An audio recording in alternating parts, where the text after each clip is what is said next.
What's up, guys? It's McNulty here. Welcome back to the channel. I hope you guys are all doing well, and I hope you've got your ice heroes stacked up because it is time for the Superelemental Ice Quest, the contest of elements in ice. So you got to make sure that you've got your heroes all stacked up because you can only use them a certain amount of times. And we do have a brand new hero in the portal for the Superelemental summon. So we're going to have a look at this new hero today. Just the one hero this time, featured alongside the mighty Satori.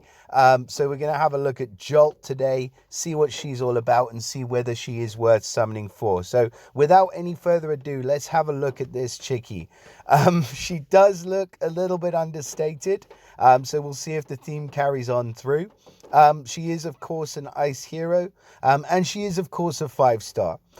So she is of the fighter class, which is fantastic because she gets the chance to revive. So we do like that. And she is of the Superelemental family. So in case you don't know by now, these power gems, these Superelemental gems spawn on the board. And they are super annoying. I mean, I don't know about any of you, but facing these heroes, I can't tell which matches I'm supposed to make once those, like, gems start popping up on each shield, those power gems. It just makes things pretty damn tricky. But basically they spawn power gems every turn. They can have up to 5 power gems per element on the board at the same time, and each of those power gems does 20 damage to a random enemy every turn until it's matched. And I think that fires off like literally before your turn. So it's kind of, it's a bit of an awkward time when it fires off. Like you make a match and then it fires you straight away, or it fires just after. Yeah, it's just really annoying. But they do get this passive, the Troop Mastery passive, which is not to be forgotten about for these heroes because it's an excellent passive. The heroes' troops deal extra elemental damage, 100% extra elemental damage against the weaker elements. So really good for stacking heroes against tanks in the opposite element, and they receive less damage from troops of the stronger element as well. So also pretty good, nice tanky survivable heroes that benefit from that passive there with these ones. Now if we look at the stats, we're going to be looking with the max power preview off. She has got 997 on the team power, so a absolutely monstrous team power. 1071 on attack, 978 on the defense, which is pretty damn good, and 1596 on the health. So maybe slightly less on the HP. I'm not going to say squishy because she's not squishy, but that's just a little bit lower in terms of the HP, and we are creeping up towards the 1000 team power mark. Now her special skill is called Chain Lightning, and it's running at very fast speed. So sweet sounding special. Let's see what it does. So at very fast speed, she's going to deal 215% damage to the target, and the attack chains through all enemies who are adjacent to any hit enemy. Then all enemies get negative 34% accuracy for 4 turns. Let's just hit this question mark. Chance to miss also applies to offensive special skills. All right, fair enough. And then all ice allies get plus 60% attack for 3 turns. So I said this hero was going to be good as part of a stack. I'm going to stick with that because I think that she's not going to be a hero that wrecks a team and just kills them all in one fell swoop, because at 215% damage, it's not a huge amount. What she is, though, is she's going to hit the entire team at very fast speed for 215% damage. And that means we're talking about a very different beast because she's just going to be a destroyer. She's going to keep on firing and keep on firing. So remember, at very fast speed, it's only going to take you 2 tile matches to fire her off. And then you're going to be able to deal 215% damage to the whole team. Unless, of course, there's breaks in the chain, well, yada, yada, yada. So all enemies also get this negative accuracy for 3 turns. It's not a huge amount of decrease in the accuracy, but it is probably enough to create some some difficulties, and the fact that it's running at fast speed means it makes her more survivable. But I do like this last bit where it makes her an extremely good attacking hero, because all ice allies get an increase of 60% attack for the following 3 turns. That's a big attack increase. So I would say she'd be better suited as part of an attacking team. I don't think she's going to be quite as usable on your defensive teams. I think you're going to struggle a little bit with Jolt just because her hit is not quite so hard, and there are definite counters to her. You can cleanse off the blind, etc.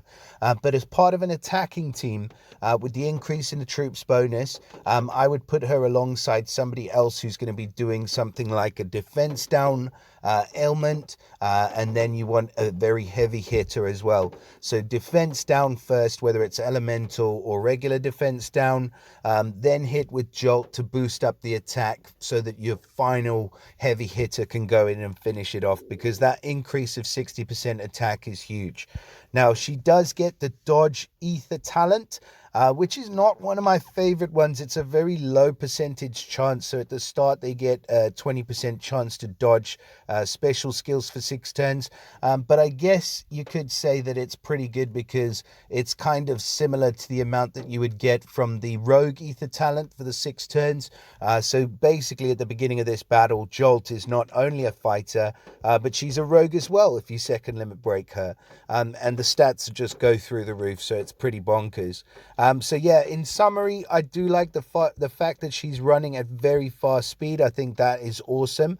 I don't like the damage amount. I think it could be slightly higher, or maybe just a hit all damage rather than having it chain through.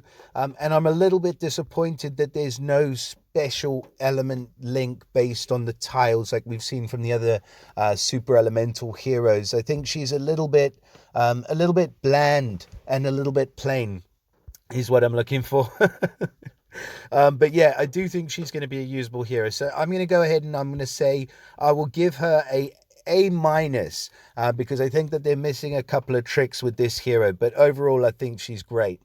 Now she is featured alongside Satori, and drum roll please, because I literally had, and I'm going to show you guys this, I had 1 pull.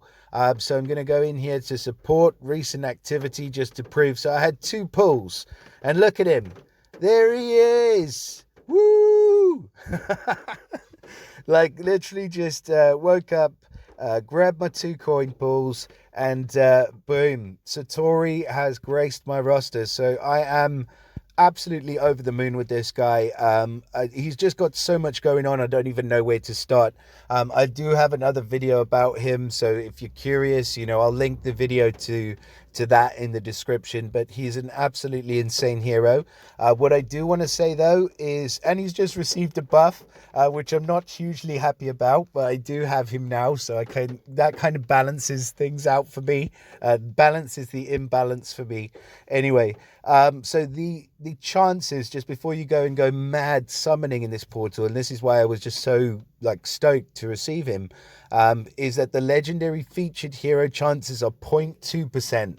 0.2%. So I don't think that's ever happened to me before. You're going to have to do literally 500 summons for you to be pretty much guaranteed to get one of the featured heroes. So don't go crazy in this portal is all I'm saying. But yeah, Satori's an excellent featured hero. You've got a much higher chance to get an ice hero. So a legendary ice hero is going to be 2.2%. The legendary event ice hero is 0.1%.